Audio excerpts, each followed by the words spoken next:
अच्छे काम करते रहिए, चाहे लोग तारीफ करें या न करें, क्योंकि आधी से ज्यादा दुनिया सोती रहती है, सूरज फिर भी उगता है। सुप्रभात, मैं हूं प्रतिबिंब शर्मा आपके साथ।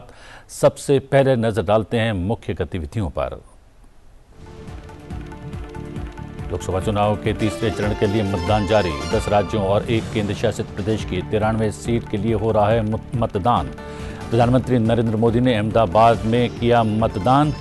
ट्वीट कर मतदाताओं से मतदान के पर्व में बढ़ चढ़कर हिस्सा लेने की एक्सपर की अपील। तीसरे चरण के आज के मतदान में अमित शाह, ज्योतिरादित्य सिंधिया, मनसुख मांडविया, दिग्विजय सिंह, सुप्रिया सुले, डिंपल यादव समेत 1351 उम्मीदवारों की किस्मत दांव पर। लोकसभा चुनाव के 7वें और आखिरी चरण की अधिसूचना हुई जारी। 7 राज्यों और एक केंद्र शासित प्रदेश की 57 लोकसभा सीटों पर 1 जून को होगा मतदान। उत्तर प्रदेश और पंजाब की 13 सीटों, पश्चिम बंगाल की 9, बिहार की 8, उड़ीसा की 6, हिमाचल प्रदेश की 4, झारखंड की 3 और केंद्र शासित प्रदेश चंडीगढ़ की 1 सीट पर होगी वोटिंग।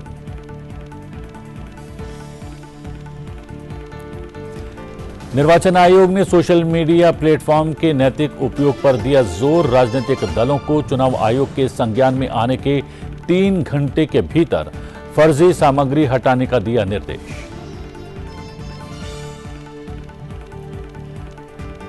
राष्ट्रपति द्रौपदी मुर्मू धर्मशाला में हिमाचल प्रदेश केंद्रीय विश्वविद्यालय के 7वें दीक्षांत समारोह में हुई शामिल।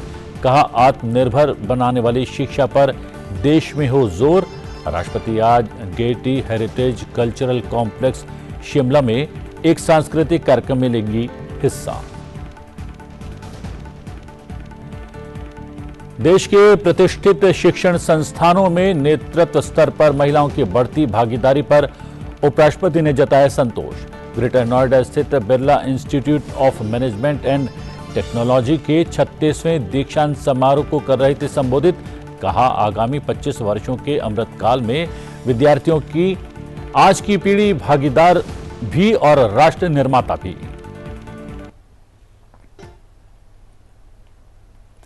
लोकसभा चुनाव 2024 के तहत तीसरे चरण में देश की 93 लोकसभा सीटों पर मतदान जारी है।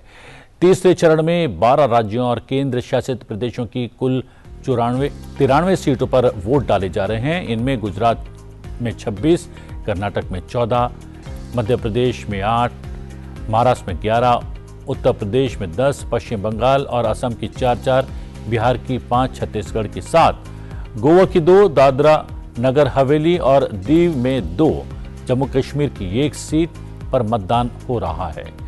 इस चरण में केंद्रीय मंत्री अमित शाह गांधीनगर, केंद्रीय मंत्री ज्योतिरादित्य सिंधिया गुना, केंद्रीय मंत्री मनसुख मांडविया पोरबंदर, केंद्रीय मंत्री परषोत्तम रुपाला राजकोट, केंद्रीय मंत्री प्रहलाद जोशी धारवाड़ और एसपी सिंह बघेल आगरा सहित अन्य कई दिग्गज नेताओं की साख दांव पर लगी है। प्रधानमंत्री नरेंद्र मोदी ने लोकतंत्र के सबसे बड़े उत्सव में लोगों से भाग लेने की अपील की है।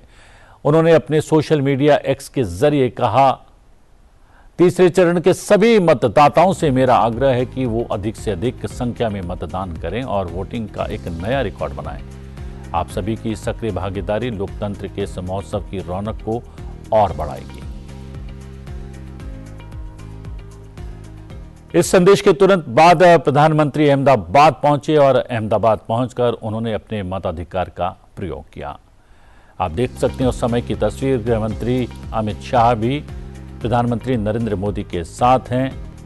पोलिंग बूथ जाते हुए मतदान के अधिकार का प्रयोग करने के लिए कुछ देर पूर्व की ये तस्वीरें हैं।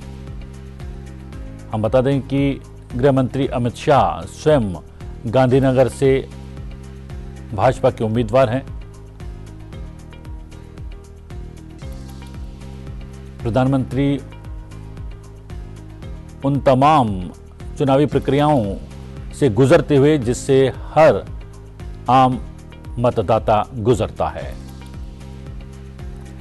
अपने टेलीविजन स्क्रीन पर देख सकते हैं प्रधानमंत्री मोदी को आज उस समय की ये तस्वीरें जब अहमदाबाद पहुंचे मतदान करने के लिए।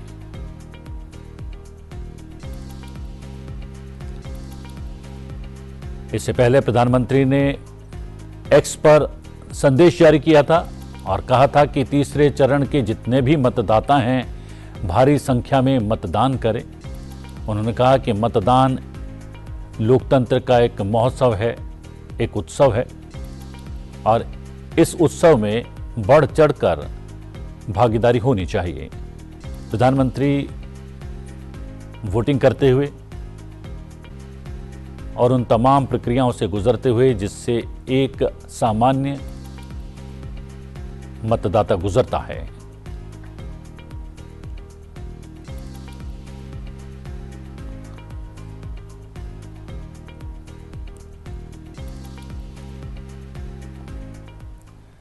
जहां मतदान के समय प्रधानमंत्री ने मीडिया से बातचीत की, क्या कुछ कहा ये देखते हैं। चुनाव के दिनों में पत्रकार साथियों को दिन रात दौड़ना पड़ता है और आज मीडिया की कंपटीशन भी इतनी है कि आपको समय से आगे दौड़ना पड़ता है। मैं तो यही प्रार्थना करूंगा आप सब पुराने साथियों को कि अपने स्वास्थ्य का जरूर ध्यान रखें और मैं हमेशा कहता हूं कि पानी बहुत पीना चाहिए। जितना ज़्यादा पानी पिएंगे तो आपको बहुत स्वास्थ्य के लिए भी ठीक रहेगा और एनर्जी भी मेंटेन रहती है। आज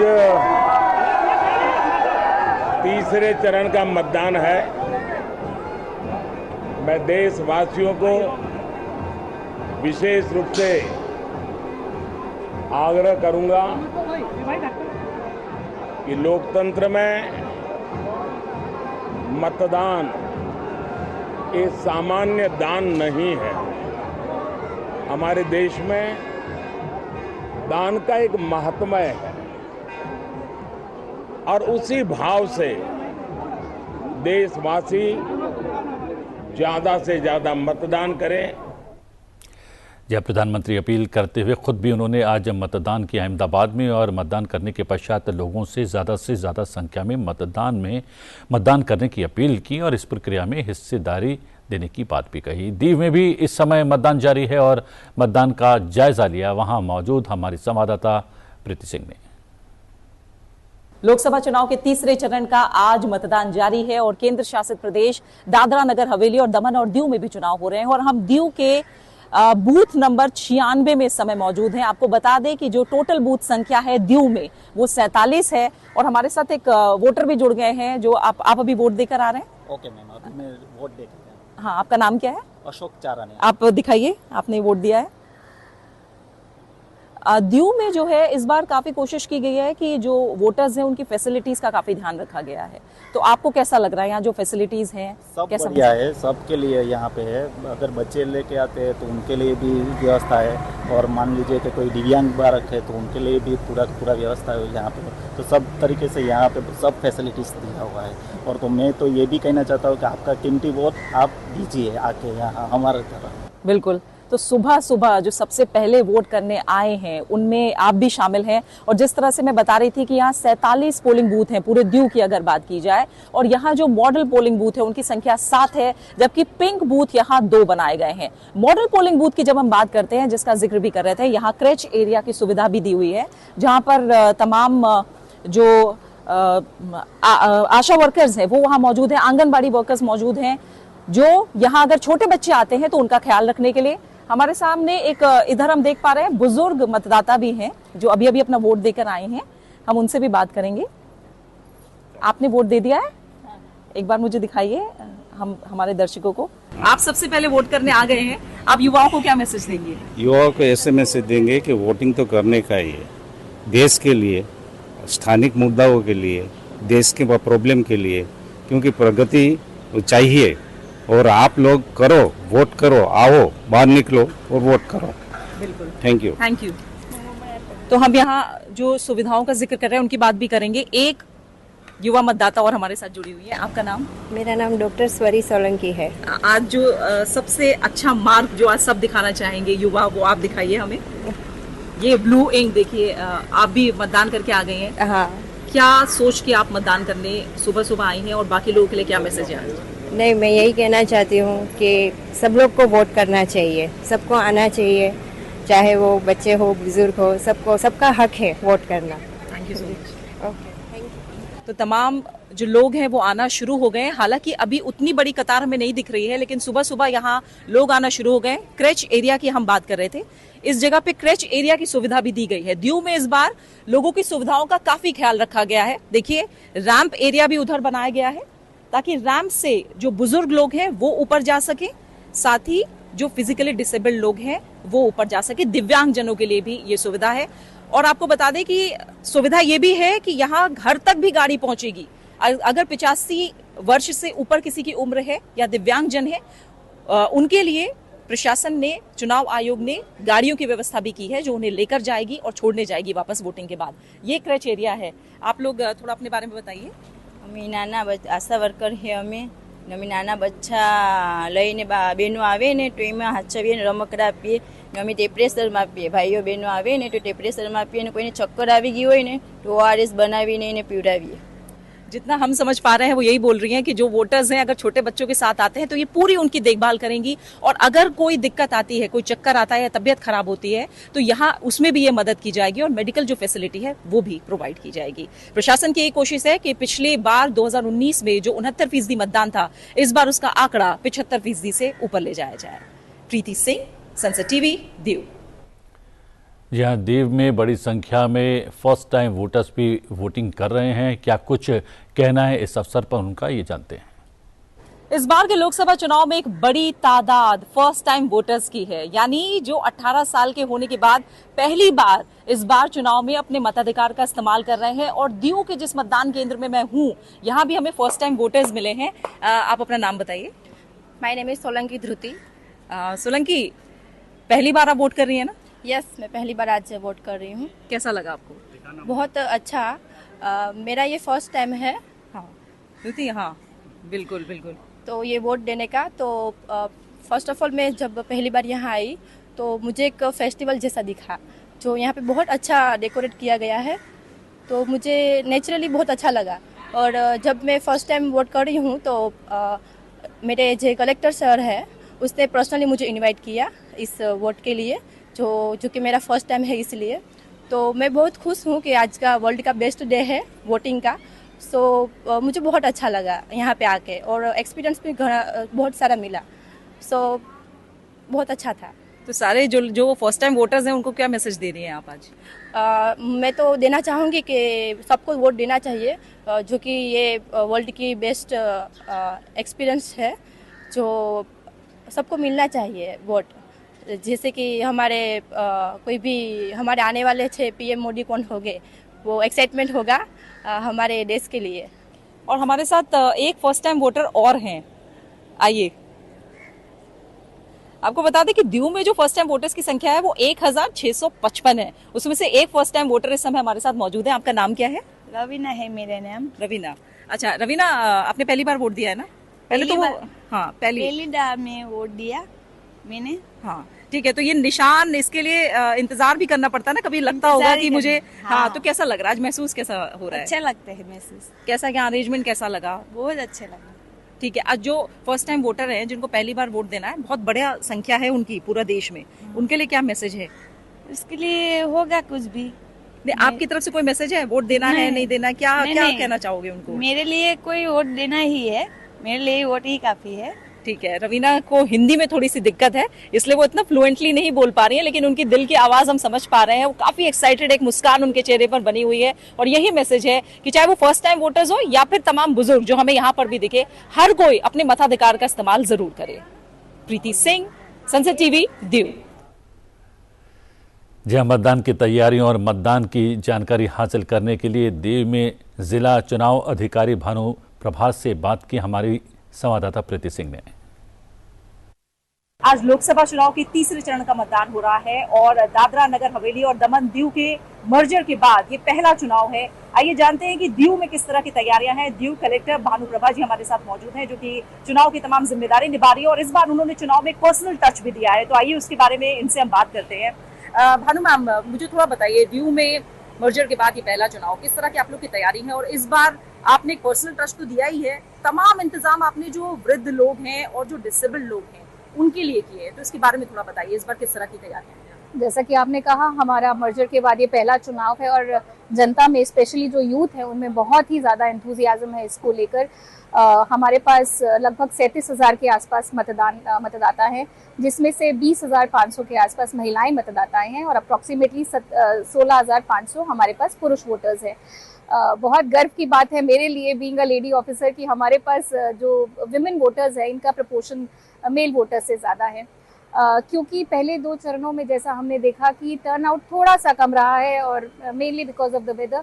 हमने स्पेशल अरेंजमेंट्स करे हैं अपने सभी वोटर सेंटर पे, जैसा यहाँ भी आप प्रिपरेशन देख रहे हैं, हमने शेड लगवाए हैं, वाटर कूलर्स की व्यवस्था है लोगों के लिए, उसके साथ साथ पीने के पानी के अलावा टॉयलेट्स की भी हमने व्यवस्था कराई है, पंखे और कूलर्स का भी हमने अरेंजमेंट किया है क्योंकि काफ़ी लोग खड़े रहते हैं और भीड़ की वजह से काफ़ी गर्मी बढ़ जाती है।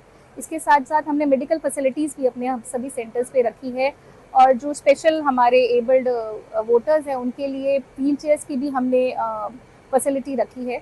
इसके साथ साथ हमने ये भी देखा है कि काफ़ी जगहों पे रैंप ना होने की वजह से जो लोग व्हील चेयर से या फ्लिपर्स के साथ आते हैं उनको थोड़ी तकलीफ होती है, तो हमने रैंप की भी फैसिलिटी अपने हर सेंटर पे रखी है।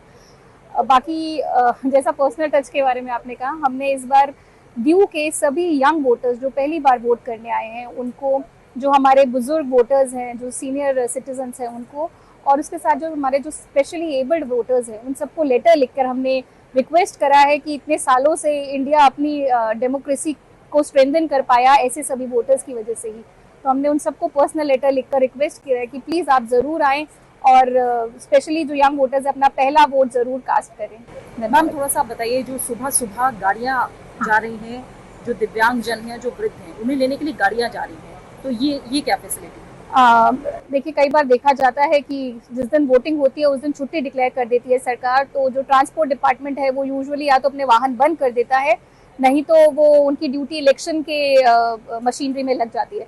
पर इस बार हमने स्पेशली डेडिकेटेड कुछ व्हीकल्स को सिर्फ वोटर्स के लिए रखा है ताकि गर्मी में यदि कोई बसेस से आना चाहे उनके लिए एक फैसिलिटी रहे और वो आराम से अपने घर से निकलकर वोटर सेंटर तक आराम से बस से आ सके।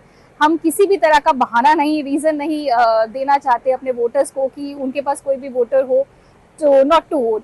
So like they say, leave no stone unturned. We have left no stone unturned to ensure that we have high voter turnout.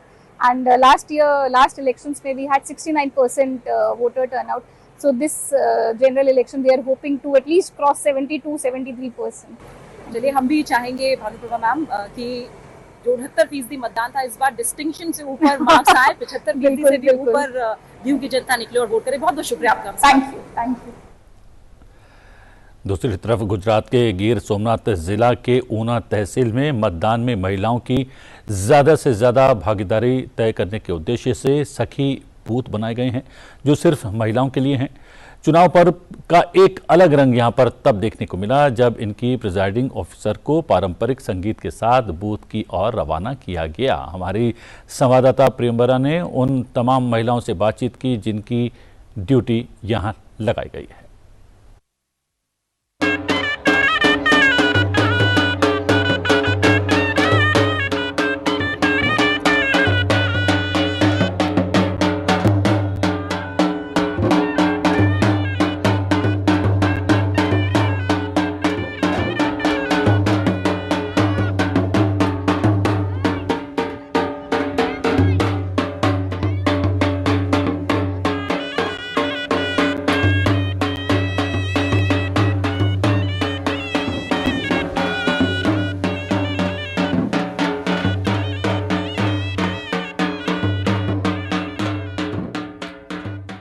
फिलहाल हम हैं गुजरात के गिर सोमनाथ ज़िला के ऊना तहसील में और हमारे साथ है सखी बूथ की प्यारी प्यारी सखियाँ।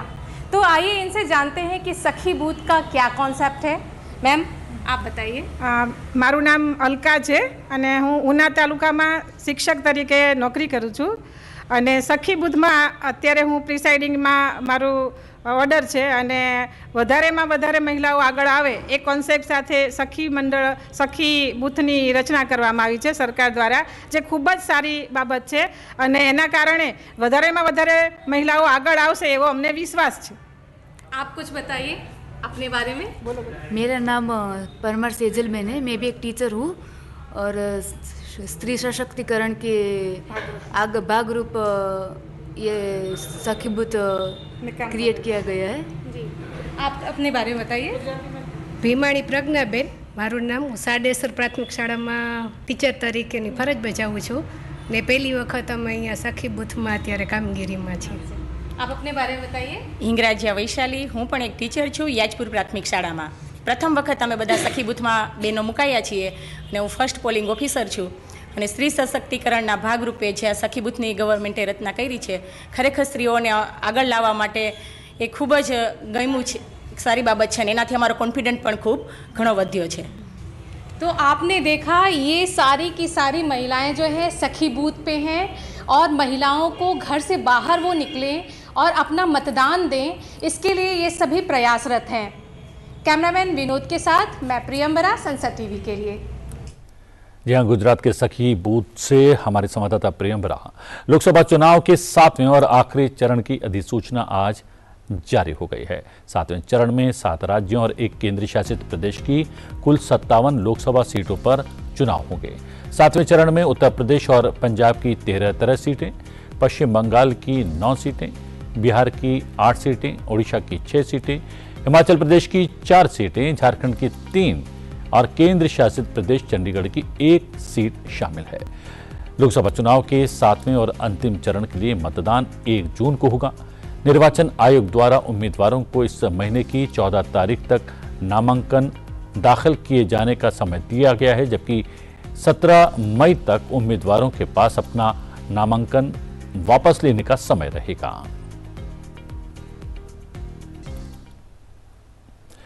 चुनाव आयोग ने सोमवार को राजनीतिक दलों को निर्देश दिया है कि वो अपने सोशल मीडिया प्लेटफॉर्म से फर्जी सामग्री उनके संज्ञान में आने के 3 घंटे के भीतर हटा लें। साथ ही गैर कानूनी जानकारी सोशल मीडिया पर साझा करने वाले अपने पार्टी के जिम्मेदार व्यक्तियों को चेतावनी भी जारी करें। चुनाव आयोग ने ये दिशा निर्देश इसलिए जारी किए हैं ताकि राजनीतिक दलों के उल्लंघनों का संज्ञान लेने के बाद सभी हितधारकों के लिए समान अवसर सुनिश्चित किए जा सकें। हाल ही में कुछ सोशल मीडिया हैंडल्स पर पोस्ट किए गए केंद्रीय गृह मंत्री अमित शाह, कांग्रेस नेता राहुल गांधी और अभिनेता आमिर खान और रणवीर सिंह के डीप फेक वीडियो को हटा लिया गया है और आपराधिक शिकायतें भी दर्ज कर ली गई हैं। चुनाव आयोग ने सूचनाओं को विकृत करने या गलत सूचना का प्रचार करने वाले डीप फेक बनाने के लिए कृत्रिम बुद्धिमत्ता आधारित उपकरणों के दुरुपयोग के खिलाफ पार्टियों को चेतावनी जारी की है और चुनावी प्रक्रिया की अखंडता को बनाए रखने की आवश्यकता पर जोर दिया है।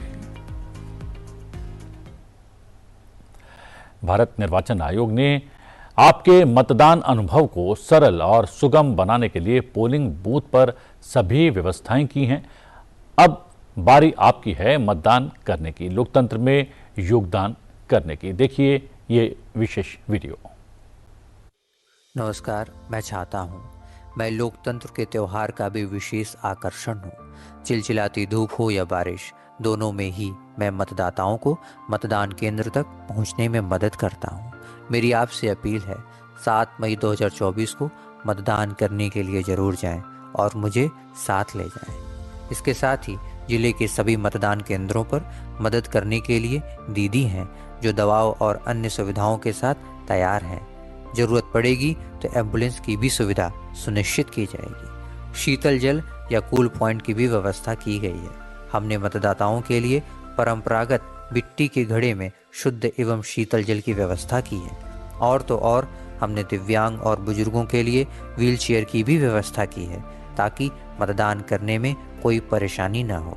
भारत निर्वाचन आयोग सभी पोलिंग बूथ पर न्यूनतम सुनिश्चित सुविधाओं को सुनिश्चित करता है। आप सभी मतदाताओं से विशेष आग्रह है, घरों से निकलें, मतदान करें, लोकतंत्र में अपना भी योगदान करें। और अब बात कुछ अन्य महत्वपूर्ण गतिविधियों की। राष्ट्रपति द्रौपदी मुर्मू धर्मशाला में हिमाचल प्रदेश केंद्रीय विश्वविद्यालय के 7वें दीक्षांत समारोह में बतौर मुख्य अतिथि शामिल हुई। इस अवसर पर राष्ट्रपति ने कहा कि परिवर्तन प्रकृति का नियम है, लेकिन अतीत में बदलाव की गति इतनी तेज नहीं थी। राष्ट्रपति ने छात्रों से हर चुनौती से निपटने के लिए तैयार रहने का आह्वान किया। परिवर्तन प्रकृति का नियम है। अतीत में परिवर्तन की गति इतनी तीव्र नहीं थी। आज हम 4th इंडस्ट्रियल रिवॉल्यूशन के दौर में हैं। आर्टिफिशियल इंटेलिजेंस, मशीन लर्निंग जैसे नए क्षेत्र तेजी से उभर रही है। परिवर्तन की स्पीड एवं मैग्नीट्यूड दोनों आज बहुत ज्यादा है, जिसकी वजह से टेक्नोलॉजी एवं रिक्वायर्ड स्किल में बहुत तेजी से बदलाव आ रही है। 21वीं सदी के आरंभ में कोई नहीं जानता था कि तब से 20वें या 25 साल बाद लोगों को किस तरह के कौशल की आवश्यकता होगी। बहुत सारे वर्तमान स्किल्स आने वाले समय में उपयोगी नहीं रहेगी। हमें निरंतर नए स्किल अपनाने होंगे। उपराष्ट्रपति जगदीप धनखड़ दिल्ली विश्वविद्यालय के स्कूल ऑफ ओपन लर्निंग के 62वें दीक्षांत समारोह में बतौर मुख्य अतिथि शामिल हुए। उपराष्ट्रपति ने ज्ञान और शिक्षा के केंद्र के रूप में भारत की ऐतिहासिक श्रेष्ठता का जिक्र करते हुए कहा कि देश अपने पिछले गौरव को फिर से हासिल करने के मार्ग पर दृढ़ता से आगे बढ़ रहा है। उपराष्ट्रपति ने कहा कि शिक्षा से बड़ा कोई मौलिक अधिकार नहीं हो सकता और शिक्षा से बड़ा कोई दान भी नहीं हो सकता। उपराष्ट्रपति ने कहा कि भारत ज्ञान का केंद्र रहा है। उन्होंने कहा कि शिक्षा के क्षेत्र में सतत प्रयास देश को 2047 तक विकसित भारत बनाने का लक्ष्य की प्राप्ति के करीब ले जा रहे हैं।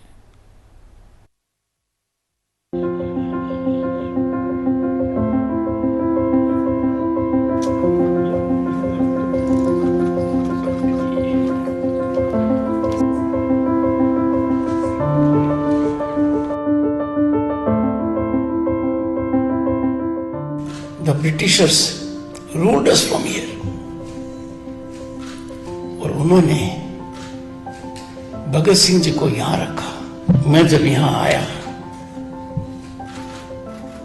तो मन में एक नई शक्ति का संचार हुआ।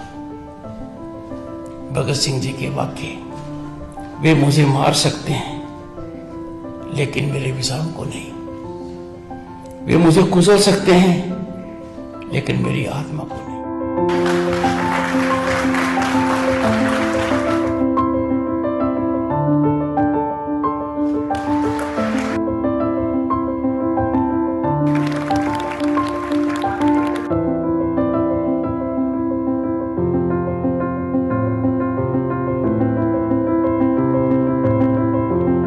प्राचीन भारत शिक्षा और ज्ञान का विश्व केंद्र रहा है।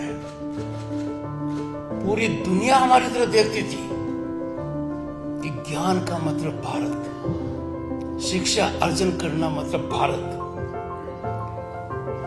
प्राचीन नालंदा विश्वविद्यालय 5वीं शताब्दी से लेकर 13वीं सदी तक क्या पहचान थी? दुनिया का मुख्य शिक्षा का केंद्र। तक्षशिला, पाटलिपुत्र, कन्याकुंज, मिथिला, धारा, तंजौर आदि की प्रसिद्धि से हम सभी परिचित हैं। आर्यभट्ट, और कोई ऐसा क्षेत्र नहीं है, चाणक्य का अर्थशास्त्र, जो ज्ञान का भंडार नहीं हो।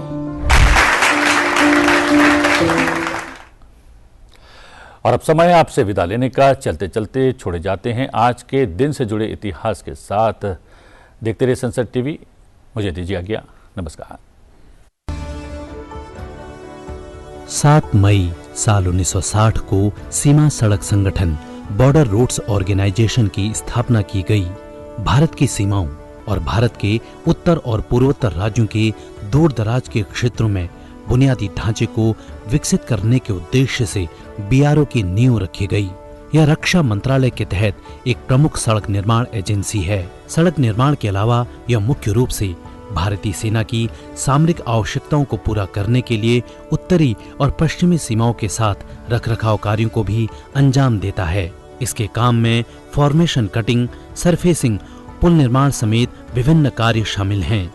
बीआरओ अफगानिस्तान, भूटान, म्यांमार, श्रीलंका और नेपाल जैसे मित्र देशों में सड़क निर्माण करके पड़ोसी क्षेत्रों में भारत के रणनीतिक उद्देश्यों में योगदान देता है। आपदा प्रबंधन के तहत बीआरओ ने देश में सुनामी, भूकंप, बाढ़ और विभिन्न प्राकृतिक आपदाओं के बाद पुनर्निर्माण कार्यों में महत्वपूर्ण भूमिका निभाई है।